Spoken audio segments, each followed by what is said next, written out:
Welcome everybody. I'm the air quotes comedian, the very same comedian who's on the FBI's 10 most wanted list for crimes against comedy, and this is the Polemics podcast. Welcome. I'll tell you how to be a success on the YouTube right up front, because let's face it, you shouldn't have to listen to me blathering on inanely like I usually do, going around the houses to make some half-assed point. Joke. I meant. Anyway, the secret to being a hit on YouTube is really simple, right? Just look at what I'm doing on this channel and then do the complete fucking opposite. Building an audience for your Chanel can be quite smelly. Wait, what? Oh, I just contextualised a spelling mistake in the script. Take 2. Building an audience for your channel can be quite difficult. I had this idea that when I travel abroad, I'll take a flash drive full of my content, but have a big label on it that says Secret Government Secrets and child porn. Needless to say that while I enjoyed my anal cavity searches, I still don't have the TSA demographic. The nice TSA agent did forcefully shove the flash drive up my arse though, because apparently that's where shit belongs. You, dear listener, might have gotten the crazy notion that this particular podcast isn't a tutorial on how to be successful on the YouTube in any way, shape or form whatsoever. Au contraire, mon ami, is some French I know, but you're absolutely right. This is just going to be me bitching and moaning about the YouTube. I mean, it was inevitable, wasn't it? You know, that I was going to bite the hand that feeds me. Oh wait, it doesn't feed me. Which brings me nicely to my first point of contention with YouTube. Have you ever tried curating your YouTube feed? I have, and ultimately it was a waste of time. I blocked more channels than the entirety of the beaver species ever thought about doing.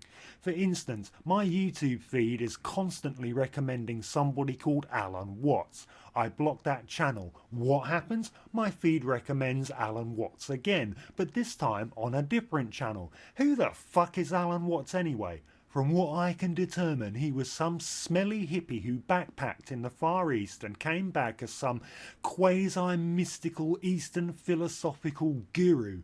In short, somebody I don't fucking care about. I would rather have Joseph Mengele perform a chemical peel on my bollocks than listen to anything Alan Watts ever had to say. I have more important things to do than play fucking whack-a-mole with Alan Watts on my YouTube feed. He must be a popular bullshit artist too, because no matter how many channels I block, he always manages to come back. Not that there's any fucking point blocking channels on YouTube anyway, because blocked channels pop up again. I specifically blocked PragerU because that shit is shit. After a time, PragerU popped back up on my feed. Is there some kind of time limit involved? Oh, I'll block this channel that I fucking hate more than getting a vasectomy from a drunk chimpanzee. But perhaps I'll feel differently about it later. And I tell you, the shit my YouTube feed recommends to me. Oh, here's a metric shit ton of videos you've already watched. Perhaps you'd like to watch them again. No, I don't want to watch them fucking again, unless it's the badger one. Why is my feed recommending makeup tutorials to me? I can't fathom it. And you daren't fucking click on a video that you might find vaguely interesting without weighing the pros and cons of doing so beforehand. I might well want to see a video about anal polyps, but if I click on it, then my feed is going to recommend nothing but anal polyp videos for the next 10 years, possibly including one titled The Anal Polyps of Alan Watts. Well, that's where the comedy ends for this one, because now I'm just going to moan about stuff, because that's what English people do oh so very well. Now then, my Polemics podcast doesn't get many views, which is what happens when you make crap podcasts. Usually I get 1 or 2 views per podcast, which I'm fine with, right? Even though I pretend to be miffed by the apparent lack of appreciation for my comic genius. But there was one podcast that got a shit ton of views compared to my regular standards. But the views were all a few seconds long, which makes sense because when people hear my voice, they generally want to burst their eardrums with knitting needles to ensure they never hear it again, even by accident. The only thing I could figure was that the title of the podcast was Sex, Porn and Cereal, and that people thought it was an adult movie.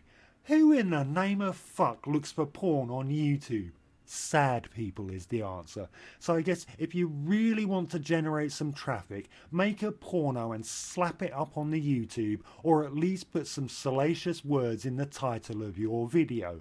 I thought of naming this episode of the Polemics 15 hours of completely uncensored cum-guzzling sex maniacs in heat, but opted for a completely undeceptive title instead.